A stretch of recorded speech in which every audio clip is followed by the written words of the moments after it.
Okay, without wasting our time, good afternoon, everyone, once again. Ladies and gentlemen, welcome to the semi-final of the Students Challenge, proudly powered by Edbridge Academy.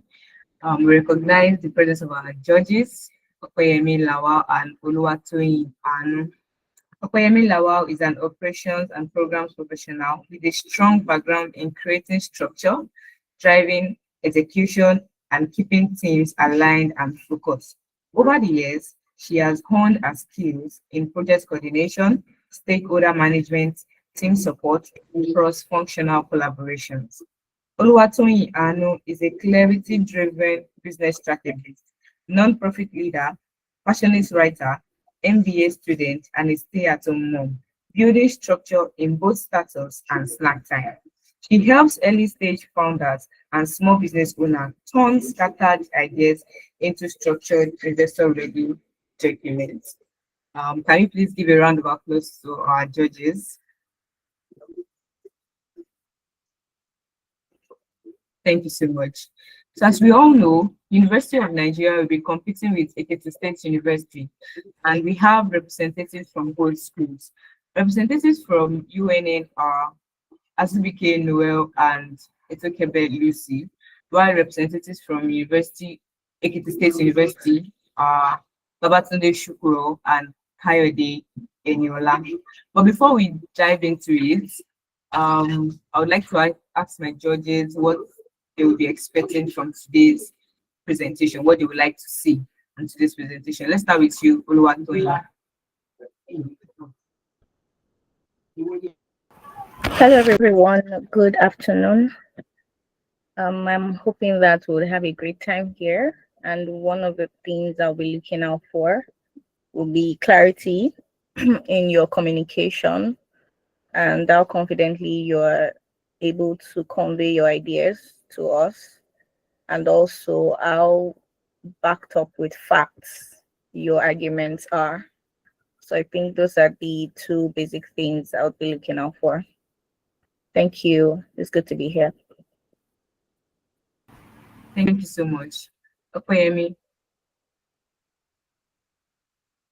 Hi everyone, good afternoon. So I'm very much aligned with what Oluwatoyin said, clarity in ideas and how you're able to convince us with your argument. And also I'm just looking forward to meet like brilliant people sharing what they believe in and how passionate they're able to communicate what they believe, even if they don't really believe it. So, but yeah, just how passionately able to communicate their ideas. So yeah, I'm just looking forward to having a great time with everyone here.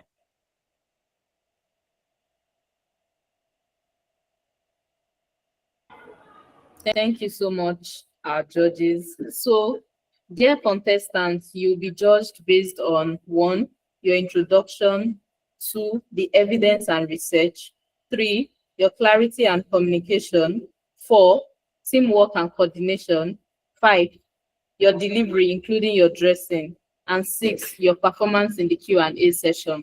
And don't forget that you have 20 minutes to present your slides.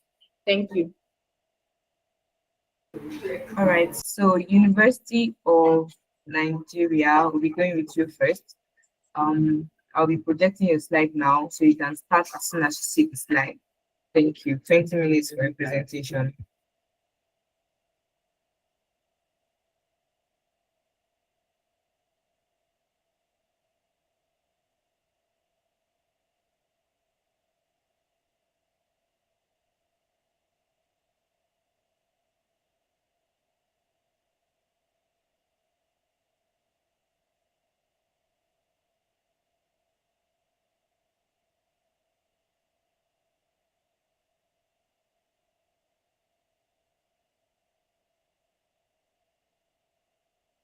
University of Nigeria, you can go for it.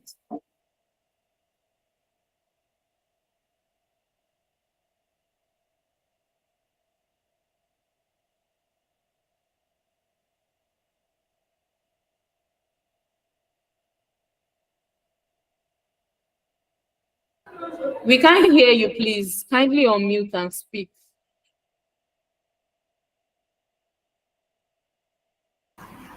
Emmanuel, can you hear us? Can you hear me? Yes, good afternoon. I can hear you. My teammates will Good be starting. afternoon. All right, Sorry, good afternoon. Can you guys hear me? I can hear you now. Please, I cannot hear you. I don't know if you can hear me. We can hear you. We can hear you.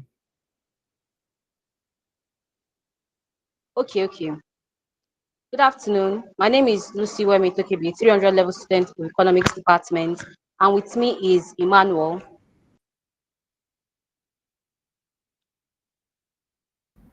I'm Good Azubuike afternoon. Emmanuel. Okay. So, our topic.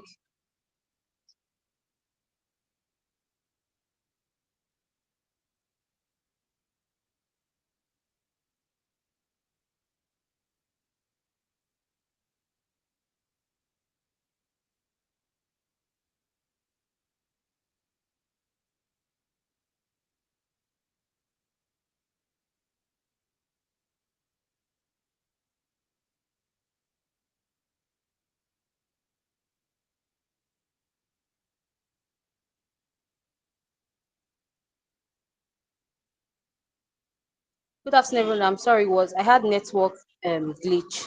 So good afternoon, everybody. My name is Lucy Wemitokibe, 300 level student of Economics Department. So argument for today is JAPA, national crisis or a mode to reshape our Nigerians' future from abroad. Now, JAPA, national crisis or national opportunity. I would first start my argument by saying that I am a 300 level student of the economics of department, and 3 of my lecturers in the space of 1 year has left my department as a result of JAPA syndrome. This is they've migrated from Nigeria back to UK or to diaspora. And we have lost 3 amazing lecturers because these lecturers had made positive impact and they were amazing lecturers when it comes to econometrics and the course that they were teaching, which is econometrics. Now, this is my argument that says that JAPA, national crisis or national syndrome. First, I'll start by the introduction, what JAPA is. Can you see me, please? Okay. I'll start by my introduction, which is JAPA syndrome. Now, JAPA now is translated as Nigeria and Nigerians leaving their country to diaspora. First of all, it started as a slang before it now migrated to something big, and now it has become a norm. Most Nigerians leave their country to go in search for a better future. In diaspora, they go to countries like UK, Germany, Canada, and name it all sorts of in search of a better future. Now, the argument now is saying that JAPA, is it a crisis or a national opportunity? Is JAPA actually to our benefit, or is it a mode for it to reshape our future? So our argument, we are going to be stating the importance of the disadvantage of JAPA and how JAPA it is, and how JAPA has affected our country, Nigeria, which is when JAPA becomes a drain. Just as the definition of JAPA states, whereby people leave this country to go to another country in search of better future. I would say that it is a very, very bad thing to Nigeria because it has really drained our resources. And most people that have migrated, they have gone there and have not come back to give back to our country. Now, according to WHO, it is stated that Nigeria has 1.63 health workers per 1,000 persons. That's below the WHO minimum of 4.5 over 1,000. Now, let me just translate it in short term. Ordinarily, it's supposed to be 1 doctor for 600 patients, but currently in Nigeria, we have 1 doctor for 335,000 patients, which is extremely poor. It has reflected in our health system because it has even shown that most of our doctors are leaving Nigeria to go abroad and not even coming back to give back to our country. Now, what am I saying? That JAPA is a very, very bad syndrome that has helped and has drained Nigerians' resources in so many aspects. In aspects of there are no more people that are available to work. I'm studying economics and it's currently called capital flight and brain drain. Now, capital flight is when you leave your country to another country. That is, you are carrying the resources that you're supposed to use there to develop your country, go to another country. And brain drain is that there is not enough resources, there's not enough people around to make sure that things are going smoothly in Nigeria. I would also state that Nigeria has over 1.83 health workers, and Nigerian over 36.64 thousand immigrants has moved from Nigeria from 2008 to 2021. Now, this is very, very bad because it has affected us in so many ways. There are separate parts in our industries that has lacked in so many ways. Now, aside the health sectors, there are also different parts that has lacked. We'll talk about technology. Now, most of Nigerians leave Nigeria to go to Germany in search of to better themselves when it comes to technology, to learn more technical skills so that they can become better for themselves. But they do not come back to give back to the country. They do not come back when they learn these skills, unlike some other countries that you would see as we proceed in our argument. They do not come back from those countries to give back to their own country, their natural homeland that they have. Because we see that the problems of Nigerians living in the country, they don't come back to leave their country. Most of them leave and they migrate with their families, and they live, and most of them do not eventually come back to the country Nigeria. And what am I saying? That JAPA has become a thing that it is more like a syndrome. It's more like a syndrome because it has really affected us in Nigeria. Now, it's not just we leaving the country. It's the fact that we are leaving the country, we are making ourselves better, and we are not coming back to give back to our homeland. If it was we leaving the country, then coming back to our homeland to give back to our country, to be a different case. But this time around, we are not doing the same thing tonight to our home country. So I will be passing on to my partner to tell you guys more on how we, as EduBridge ambassador, came up with ideas of how we can capitalize the JAPA syndrome to our own advantage, to see how it is that it can benefit the country Nigeria. Thank you. So over now to Michael to continue. Thank you so much. Thank you so much, Ambassador Lucy. It was nice having you. At this point, I feel like it's important for us to ask ourselves a fundamental question. Does national loss automatically imply national collapse? Does migration by itself guarantee the destruction of a country's income? I believe that when it is strategically managed, we can turn this JAPA syndrome into a massive opportunity. Now, according to the World Bank, Nigerian diaspora, that's Nigerian abroad, remitted up to $21.29 billion in just 2024. Now, if you compare this amount to what we received from foreign direct investment, to what we received from thousands of small businesses, you will see that this amount is clearly higher, a bit higher. So it exceeded FDI, it supported household consumption, it funded education, and it sustained thousands of small businesses.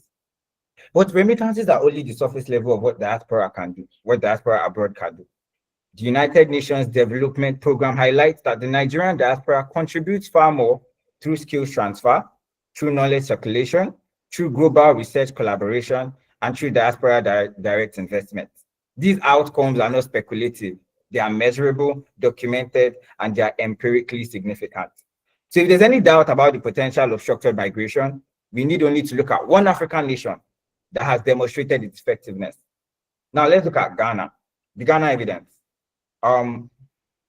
Please, can we have the next slide, Ma? So look at Ghana. So now Ghana diaspora bonds that channel expatriate money into national projects. Now, using an extended United Nations Economic Commission for Africa growth model, researchers established that diaspora remittances contributed 0.7 percentage points to Ghana's GDP growth in 2023, with continued growth projected through to 2026. Now, 0.7 percentage points might not look like much, but everybody that has studied the economy knows that little percentages like this matter much in the long run because of the huge accumulation that happens. Ghana achieved this because it adopted a deliberate, structured approach to migration. It formalized diaspora engagement. It issued diaspora bonds to to finance national development. Migration involves international advantage, and a country builds the systems required to convert its external mobility into domestic value. And that is how we are going to end this. We're going to end this with how we can replicate this model, how we can transition from diagnosis to solution, how we can transform from massive challenges to growth. So this can be achieved through the model me and my partner call the triple regenerate model. Last slide, please. First thing that Nigeria needs to do first is reinforce. It must improve the working conditions and incentives within essential sectors such as healthcare, education, and research. If you check the flip side, we are losing very important people. But if we can improve the working conditions of these people. If you can give them just one more reason to stay, we can stabilize the most important aspects of us. This also requires expanding training capacity, not merely through government funding, but through structured public-private partnerships. I think one of the best examples of this is the NSIA-LUT partnership, where the Nigeria Sovereign Investment Authority and LUT came together to create a world-class oncology facility capable of attracting diaspora specialists while also retaining local expertise. When systems improve, people stay. And even those abroad can successfully return physically or virtually. The second is rechannel, right? How can we convert diaspora capacity into national capital? We have to create mechanisms that deliberately harness diaspora potential. We need diaspora investment vehicles.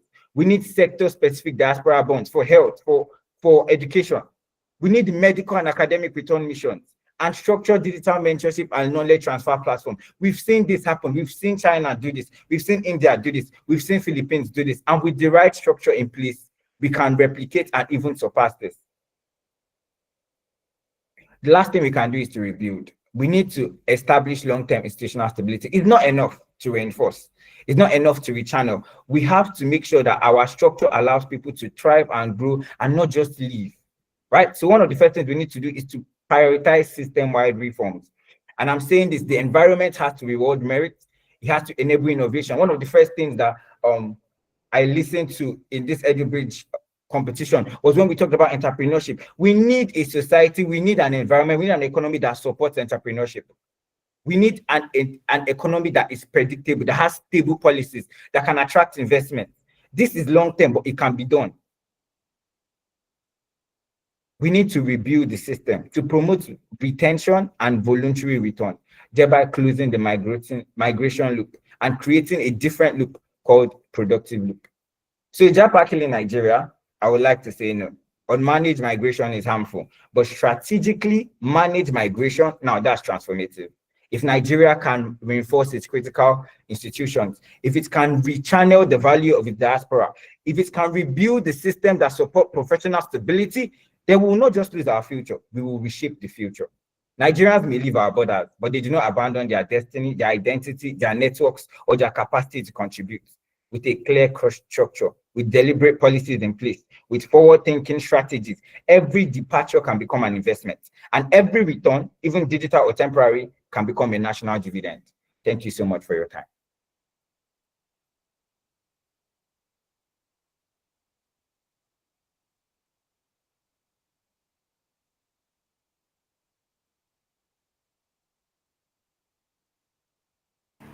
Thanks so much, University of Ghana, for that presentation. My judges, over to you for question and answer.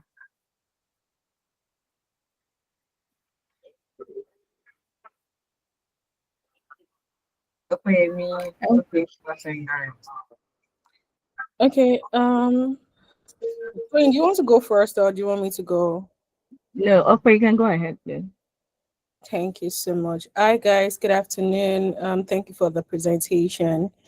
Right. So I have a question for Lucy, I believe. Yes. For Lucy, I have a question for Lucy. And the first question is regarding so you mentioned brain drain and capital flight, right? Yes, I did. Gotcha. And that is your argument regarding why JAPA is bad. Now, do you have... Sorry, I can hear you. I thought you wanted to say something. That's why I paused. Okay, no, I can hear you. Do you have data as to what sector of the economy is greatly affected by quote and unquote JAPA? I mean, the capital drain. So you touched on the medical sector, and I think you referred to some of your lecturers who had left as well. But by data, do you have the sector that is most affected by this JAPA and the contribution of this sector to the national GDP? Okay, so for for my argument, for the sector that is mostly affected, it was stated in our slides that I would say during the course of our research, we showed that the medical sector were affected, were mostly affected, are the mostly affected ones as a result of the JAPA system and also the social sector. So, and for the contribution, What do you mean by social JAPA, sector? What do you mean by social sector?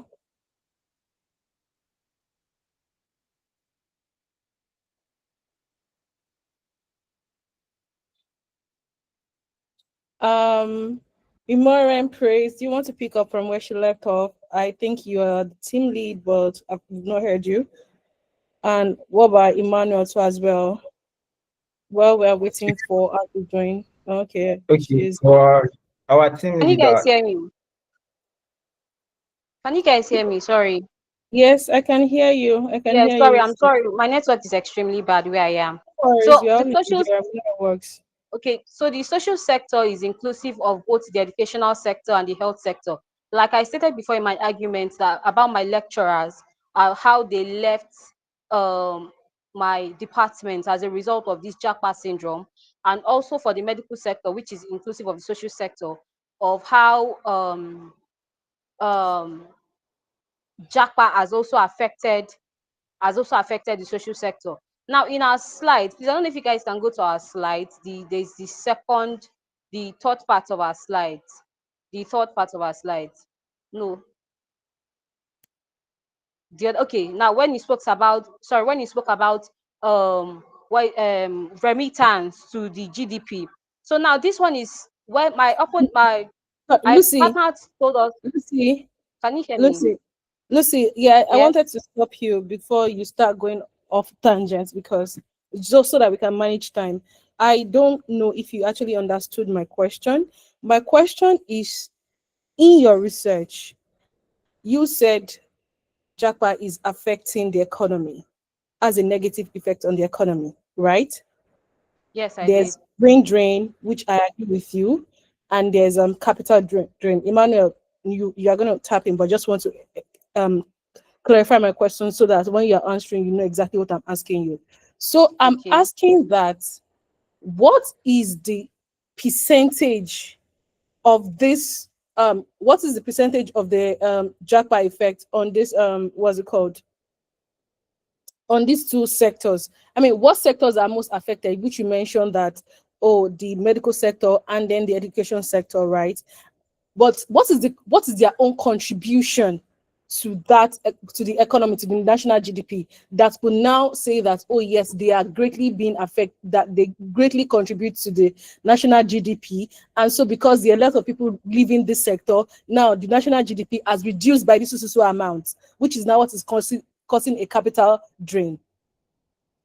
So what is the contribution of the medical sector and the education sector to the GDP?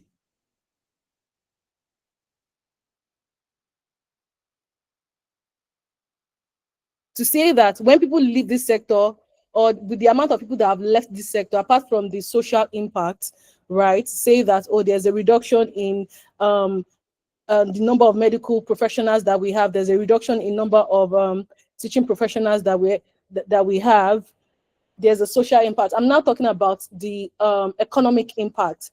What is the percentage contribution to the economy pre the influx of JAPA, and now post influx of JAPA? What is now the percentage in GDP revenue? Do you understand? Okay, so I get No, your. do you want to answer? yes, my one, two. Okay. Yeah, good evening. Thank you so much for the question, Ma. Now, my teammate talked about capital flag formation, and then I want to put this. I understand the question. I want to put this in. I want to answer this the best way I can. So first thing first, I want to say is, this final year we had to do a topic, and my project research talked about how external debt servicing affects public education expenditure. Now, wait, I know it might seem like it's not answering your question, but this is this. You learn that social sectors like education and health that might not seem to have an immediate effect or a very, very value money effect on the GDP has an indirect effect, a very massive indirect effect on GDP. Let's take, for instance, now, how expensive is it to get valuable treatment in Nigeria? Just how expensive is it? How costly does it get you? So we are looking at, we know that we view profit in terms of cost and revenue. We're looking at huge costs because we don't have adequate personnel, we don't have adequate techniques available, we don't have adequate equipment available. This huge cost is draining GDP faster than we can grow it. We are looking at something that you might say that, okay, these sectors, they don't have an immediate contribution to your gross domestic product. But are you looking at the flip side? Are you looking at the value loss, the amount of value that we are losing? Are you looking at that side? So you can see how it affects capital formation. It's an indirect way. It might be medium term to long term, but it happens. And then even if these sectors on their own do not generate enough GDP, they are part of the system, they're part of the process.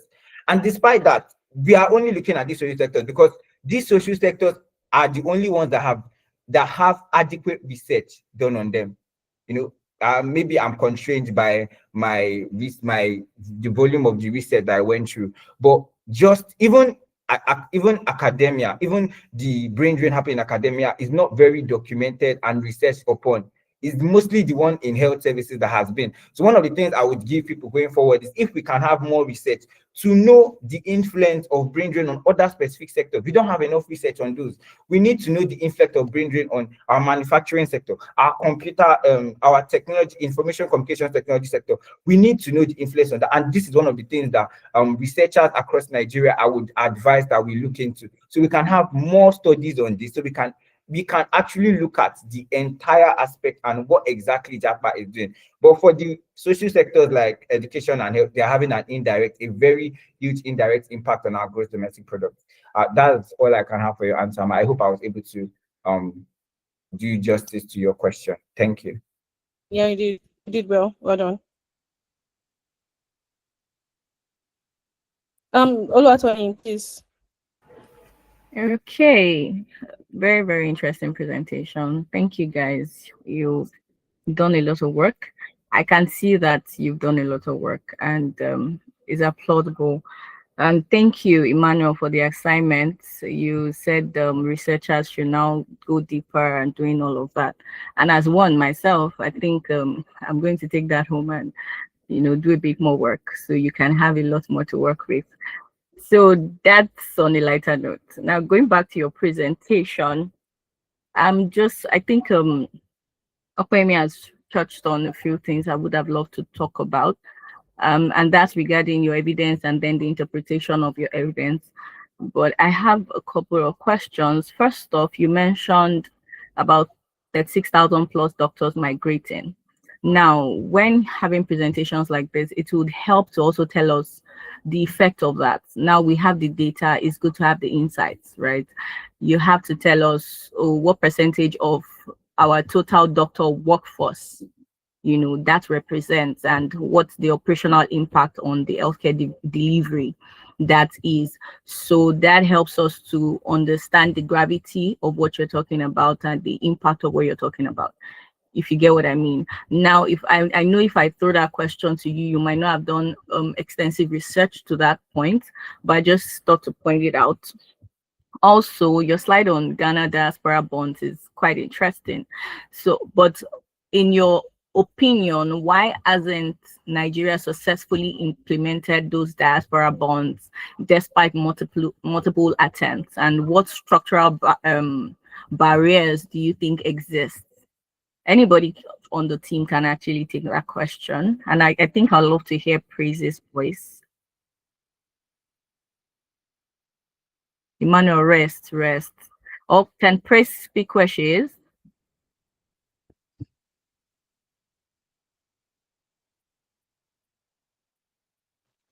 Good afternoon. Good afternoon. Good to hear Thank your you so voice. much, Ma. I'm the team lead. I'm not presenting. I'm just here for support. Yes, Okay, Ma. I so was does there that mean during the you rehearsal can of the answer the points, the questions? research, and all. Yeah, I feel like my team are more than capable to answer any of your questions. I'm just here for support, ma. Okay, that's great. So Thank Emmanuel, you. you can take that then. Did you get? Do I need to repeat the question? Am I talking to me? Like, Yes, Emmanuel. Okay, okay, the question is around why Nigeria hasn't successfully implemented the diaspora bonds despite multiple attempts. So what barriers do you think currently exist?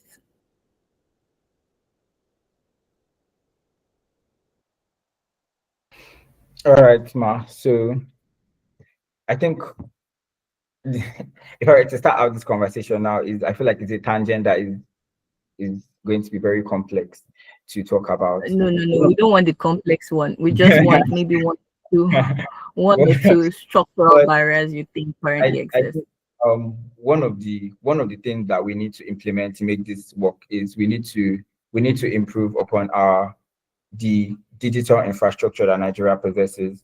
One of the ways that help you to keep track of what is going on, to effectively manage, to source data, all these things, I feel like digital infrastructure will solve a lot of these problems. We don't have enough data systems. We don't have enough of all these. And digital leveraging on digital infrastructure, leveraging on our IT, we are growing one of the fastest IT in Africa. Leveraging on all this and putting this as part of our government structure would help us to effectively turn this into. And you can't also talk about the entire system and the entire integrity. I think that's the last thing we did when we were asked to present. We need a system that supports integrity over corruption. We need a system that when we receive these remittances, they are being appropriated into the right sectors, into the right places. And we can't have that if we have a lot of, waste. We can't have that. I'll just call it waste so as not to point fingers. But we can't have that if the resources are not properly channeled. So we need digital infrastructure, but we also need national integrity to be able to keep this in place. Okay. Thank you very much for that response. I think you actually hit the nail on the head, because I was looking to hear a point on data, because that's been a long-standing challenge we've had in every sector, so to say. So moving on, one question I also have is your policy and structure. I know you've referenced UNDP, Brookings, and all of that, but nothing brings us home. Nothing about the Nigerian labor, immigration, health policies, and all of that. So I know you have your recommendations, but how aligned are they with Nigeria's current migration policies? So, Mama, like our recommendations are, I have to first say that I'm sorry that we did not get more of Nigeria's perspective on this, even though it's still more of Nigeria's perspective. We should have had more of Nigerian data sources and policies.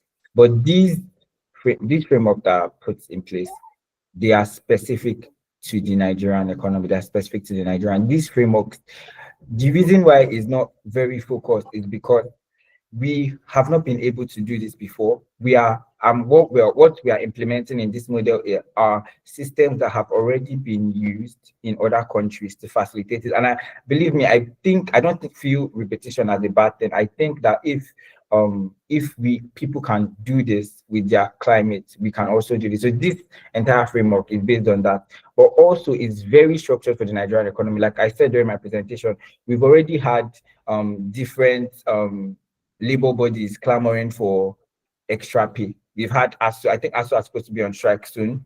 We've had NLC, we've had them.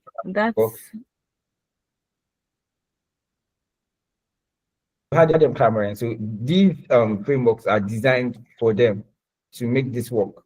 If you have essential sectors that are being paid, you're looking at the important offices in these sectors. Okay, I don't know if it.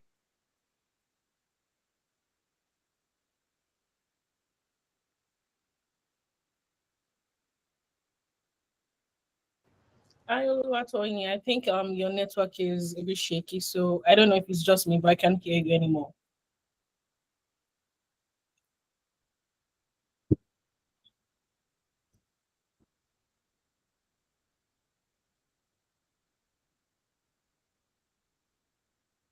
Sorry, can anyone hear?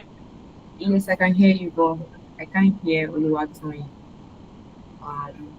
Opeyemi, do you have any other question for them or? I actually don't, but I have a comment.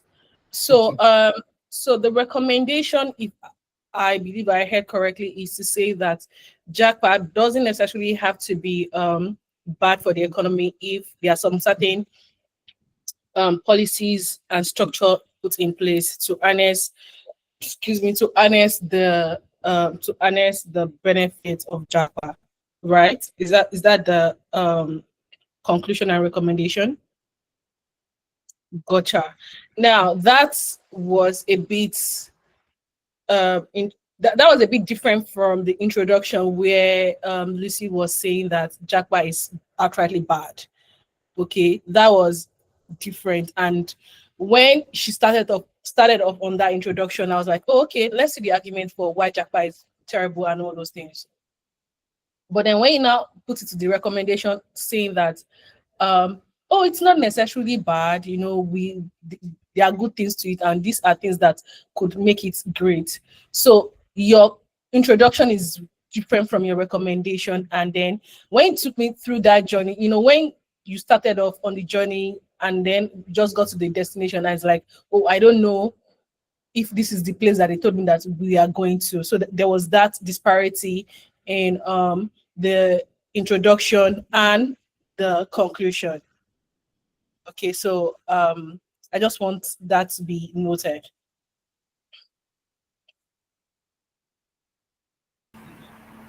Thank you so much. Oluwatoyin, can you hear? Can you hear us? Yes, I think I lost network for a while. Yes. And I got everything Emmanuel said. Yes, I agree. We can copy the recommendations from, you know, other countries. I would have had one last question, but I think we're out of time, so we can have the next team present. Thank you very much. All right. Thank you so much. Ekiti State University, you are up.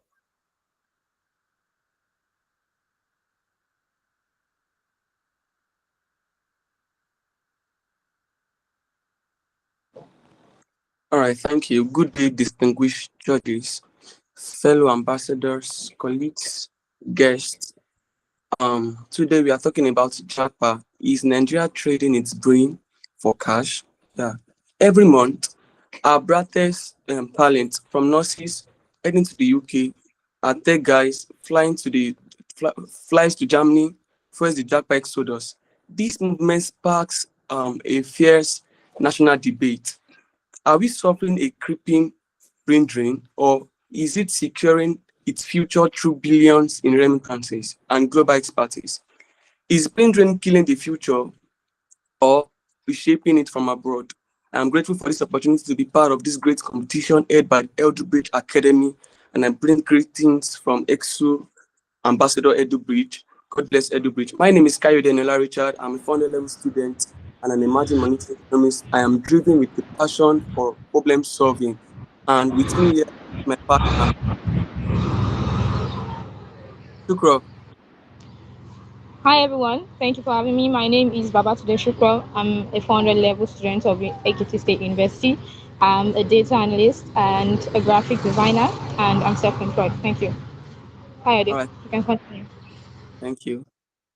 JAPA is a Nigerian slang of Yoruba origin, which means to run away, to escape, or to flee.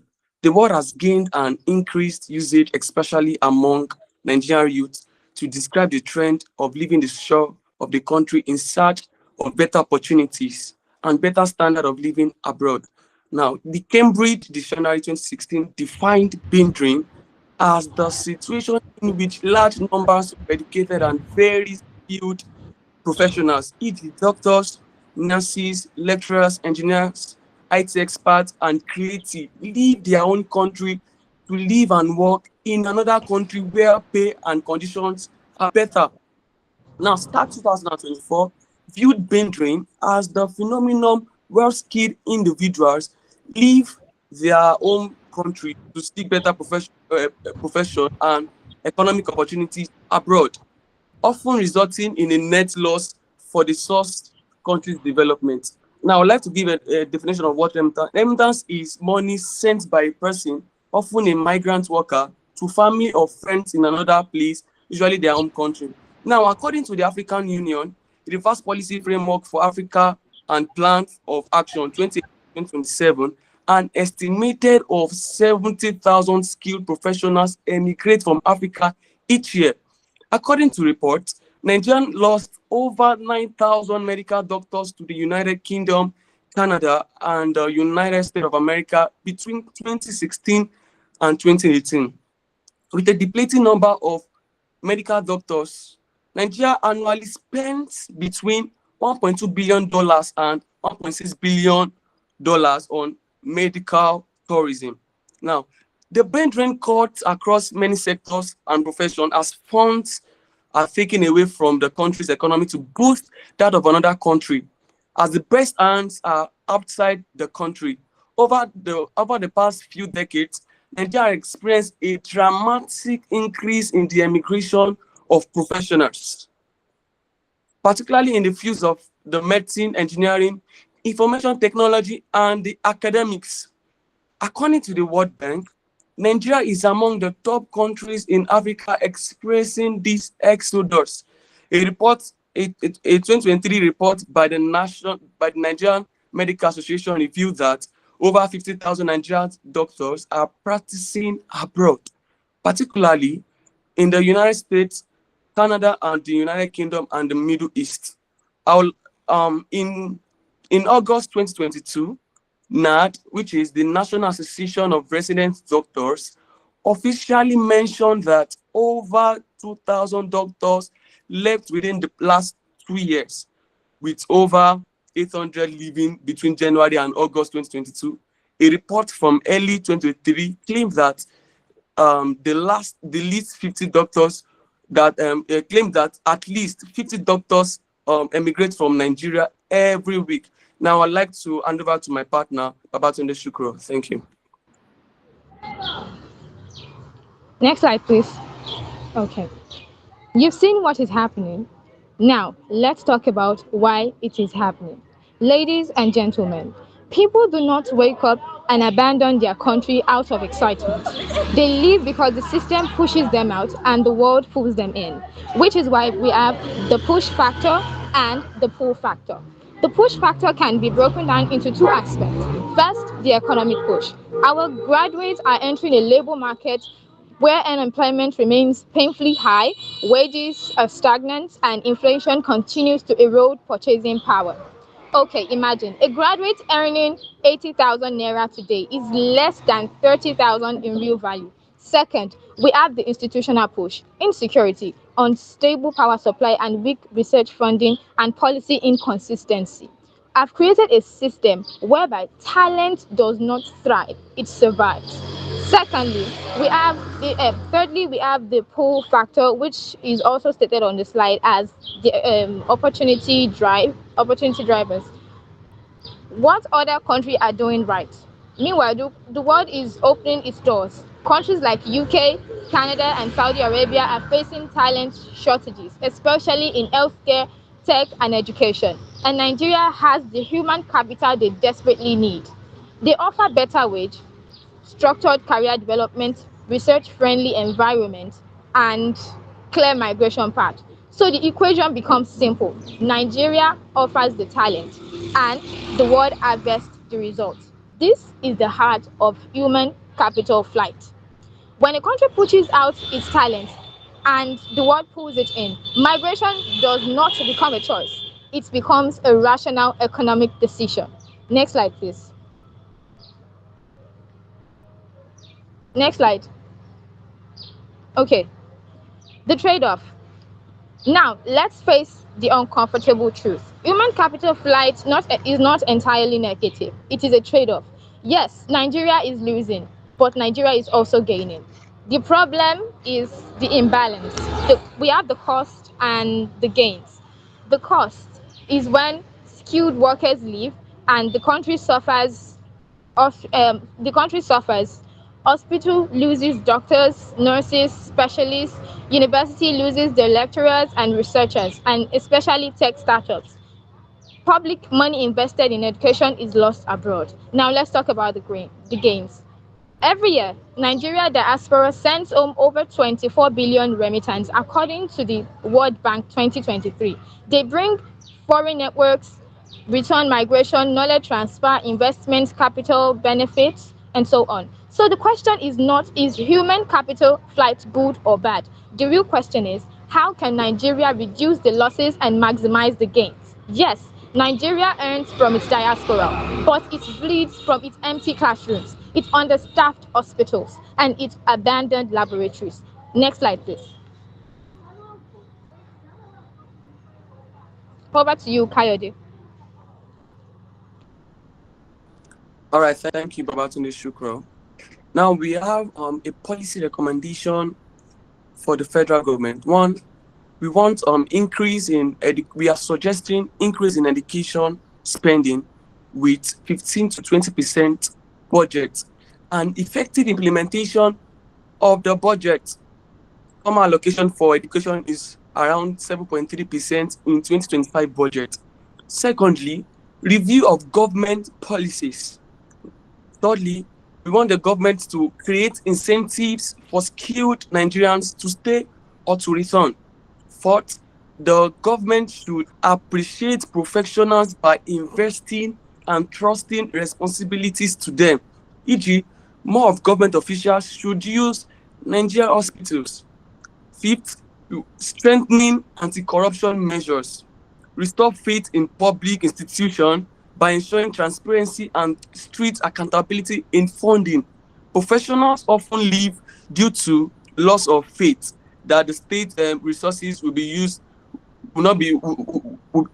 effectively to improve their working environment. Sixth, to improve national security and quality of life.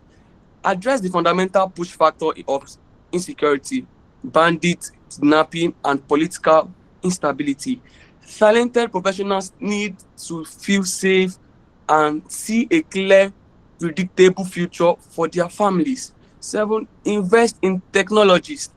Yes, invest in technology, accelerate the adoption of telemedicine and electronic health records. This improves efficiency, reduce paperwork, consulting and integrating diaspora expertise. Thank you so much for having us, EduBridge.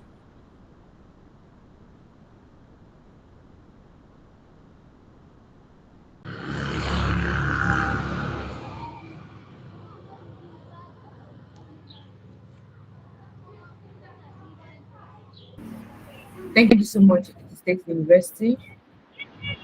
Oluwatoyin, over to you.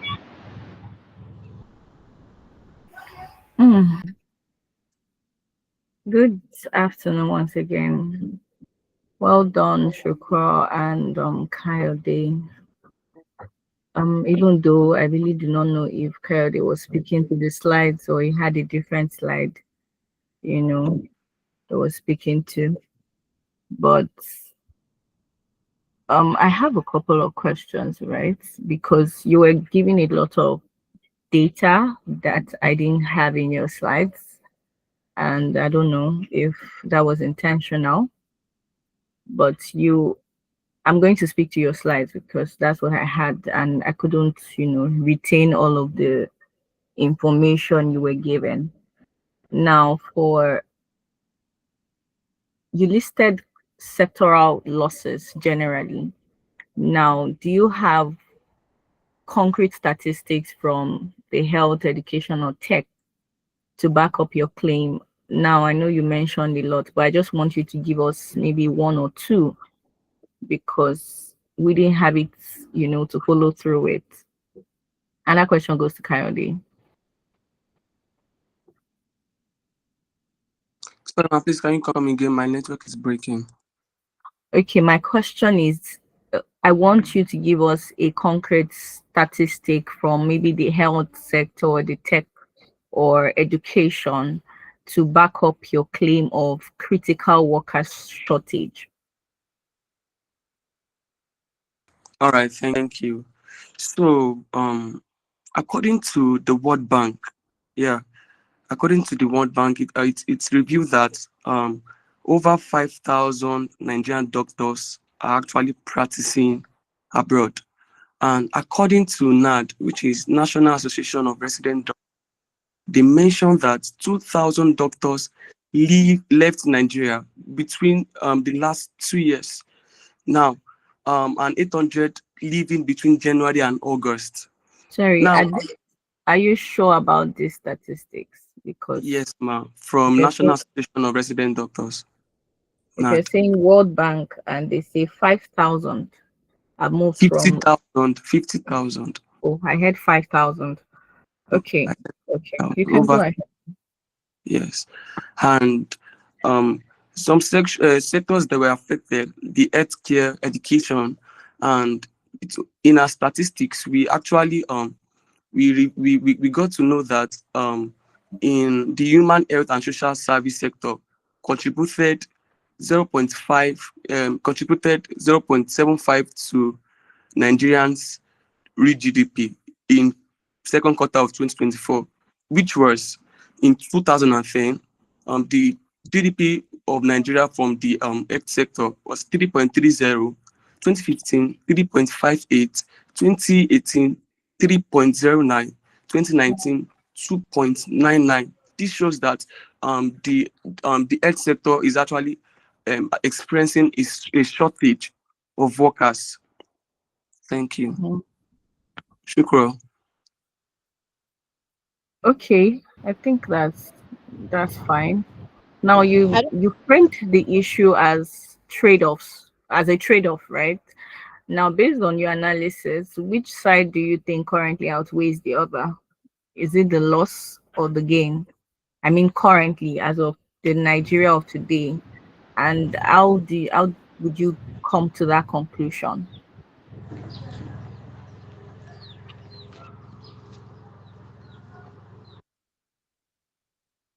Mark, can you come again, please? Okay, my question is, based on your analysis, which parts you said the current issue we're having is a trade-off. There are gains and there are losses, right? So which side currently outweighs the other? Is it the loss that we're experiencing more, or we're experiencing the gain more as of the Nigeria of today? And what are the things that make you come to your conclusion as to whether it's a loss or a gain? Well, recently, the Nigerian is currently experiencing much loss than the gain, actually. But according to the recent news, I think other countries are also going through the sell phase, which means they sell more than the reasonable amount because their economy is shifting. And I think Nigeria is also gaining an upper hand through the oil industry and, more importantly, the entertainment industry. So I think that is what I have to say. Oh, great points. So I take it from you that while there are gains, the losses outweigh the gains, right? So over to you, Opeyemi. But the network is actually bad. I can hear you now. Hello? Don't worry, I said those are nice points. Thank you. I think Okay. Opeyemi can take the mic. Yeah, thank you so much. I actually don't have very much of questions to ask. One, because I know that data is notoriously hard to get in Nigeria, so all the questions I have are data related. But did anyone perchance make a research, and actually this goes to the UNN team as well, did we look into the job creation aspect? I mean, people are leaving, yes, but the people that are here, do we have enough system to absorb them? Now you have lecturers leaving. I mean, if just off the top of my head, maybe on my own educated guess, is that if we so wish to, we could easily replace those lecturers because there are people, I mean, every year people graduate like first degree, master's, PhD, and all those things. So do we have a system in place to absorb the number of people that have left? Do you understand? now it now doesn't become, oh, people, we are having a drain because people are leaving. But do we have the manpower to replace the people that are left? I would think so, yes. But if we are not replacing them, then why? Which is just me wondering out loud. Now the second one is, we looked into remittances, right? And remittances, people are just bringing the figures regarding like how much remittances is bringing into the country, but I would like to see regarding the job aspect as well. We have a number of companies that are building up right now, creating jobs within Nigeria because of remittances. Jobs that we've not heard before in the last 2-3 years are now being created within the economy because of remittances being on the higher end. I just want anyone to touch on that. I'd love to see anyone touch on that. And that's just my 2 comments, but I don't really have any question. Thank you.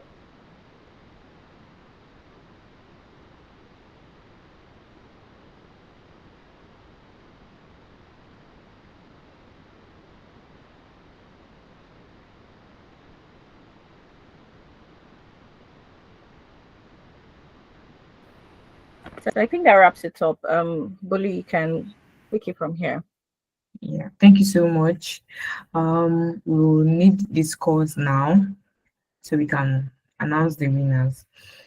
Then in the meantime, if you have any feedback for the schools that presented, you can give them the feedback now. Okay, so I have a bit of feedback for the 2 parties. Now for UNN, one, regarding your slide, there was a lot going on there, and it's just five slides really, but there was just a lot going on in terms of color, in terms of placement, in terms of alignment. There was a whole lot going on, and should you cross over to the next stage, I think just to look into your slide again, and also like I highlighted earlier, the misalignment between the introduction and the conclusion, that was a bit jarring for me. So let's look into that. Now for team EKSU, sorry, Ekiti State University, I like the slide, it's a bit cleaner. It's a bit cleaner, but like Oluwatoyin said, like please put the data, put the sources of your data there. I mean, this is looking through your slide, there are no sources, there are not even data in the first place. So you can have a clean slide, yeah, but if you do not have information, it is as good as, like, the appropriate information, it is as good as you not having as like not presenting and not communicating with your audience, which puts people off as well, which like it just throws people off to the deep end, because people are trying to catch up and reconcile what you're saying with what they have in their hands, and that is just going to be like messy for you. So, and also I understand that, you know, we are trying to balance schedule and all those things, but having one of your presenters on the road with the background noises is a bit distracting too as well. I know that, you know, everybody is trying to meet 1 or 2 deadlines and all that, but it's going to be great if we can just next time like coordinate your calendar appropriately and then be able to stay in a well conducive environment for people to be able to hear you and listen to what you're saying without the background noises interfering. And that's all I have to say.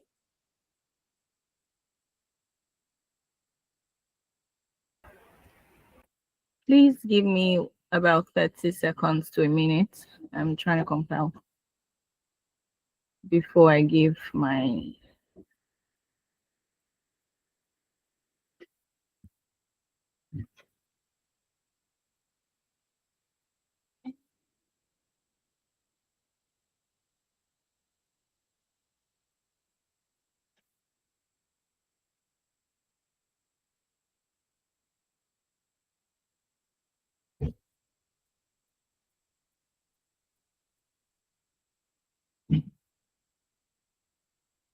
done. So I think Opeyemi already spoke largely to some of the things I would have said, but generally, I think you should. I didn't know how long you guys had to do this, right? So there were some loopholes. I think UNN, you guys did a bit more in terms of research and beyond the research, understanding the research, right? So I like that part. And then Opa already spoke to the distractions in the background and all of that. Also, I would have loved to see some sort of use cases, right? For example, if your recommendations, I know UNN gave recommendations. I really love that. It was straightforward, it was implementable. So I would have loved to see use cases of that. I mean, if we were to implement, for example, this is how this would apply in this situation, right? So I think in general, you all did a very amazing work, and you met a good part of my expectations, and it's super impressive to see. Well done, everyone, and well done, EduBridge, too, for putting this together. And I'm sure that somehow you've learned one or two things from all of this. Now, I want to say that whoever wins or moves on to the next round is definitely not going to be because they're probably a better person, but it's maybe just little tiny, differences here and there, right? So I think I'll just say keep it up. Having all of this knowledge, it makes a lot of sense in the outside world, in the industry. All of these things make sense in the industry. It might seem like, oh, what are we going to use this for? But it's very, very, very, very necessary. Data, information. You don't get to know what it's useful for until you do not have it, right? Ignorance is where you then realize that is being I should have done better, right? So well done, guys. Well done. This is quite impressive. And some slides were shaky, some were done with AI and all of that. I'm just going to blame the fact that you probably did not have enough time. I'm glad that we didn't have to judge the slides. It was not part of the judging criteria. If not, you both would probably have gotten 0 because some did it with AI, it looked neater. The other part did it was looking like yam pepper scatter, but we thank God. So well done, guys. Well done. And thank you for having me, EduBridge. So can we have the numbers now? I'd like to see you moving to the next stage, actually. Okay, we are here to get Opeyemi's score. Oh, okay, great. Yes.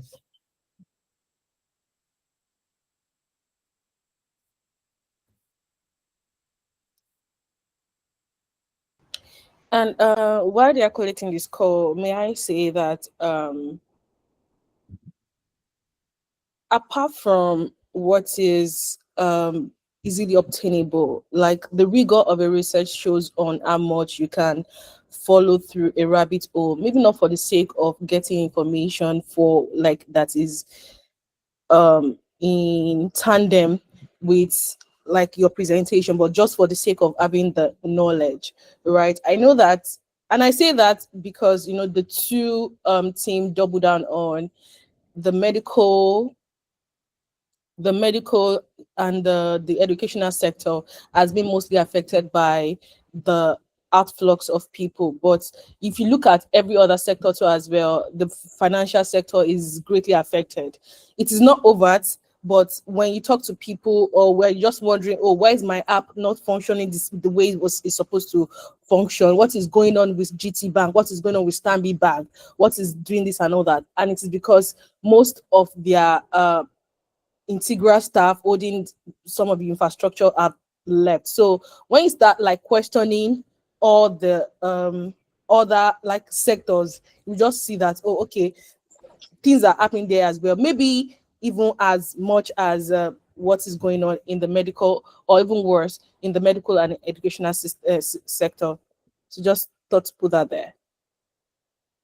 But great work on getting data. It is very difficult in getting data in Nigeria for anything. But yeah. Thank you so much, judges. I really appreciate you. So after careful consideration, the school that will be moving to the final stage is Ekiti State University.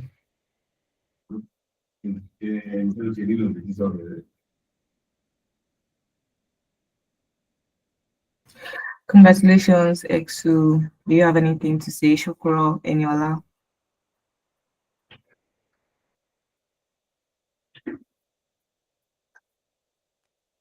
Thank you so much, EduBridge. Thank you very much, Edbridge Thank you Academy. so much. Thank you. Thank you so much, judges. Thank you. Thank you. You're welcome. Thank you so much. Oh, sorry. Thank you, Oluwatoyin.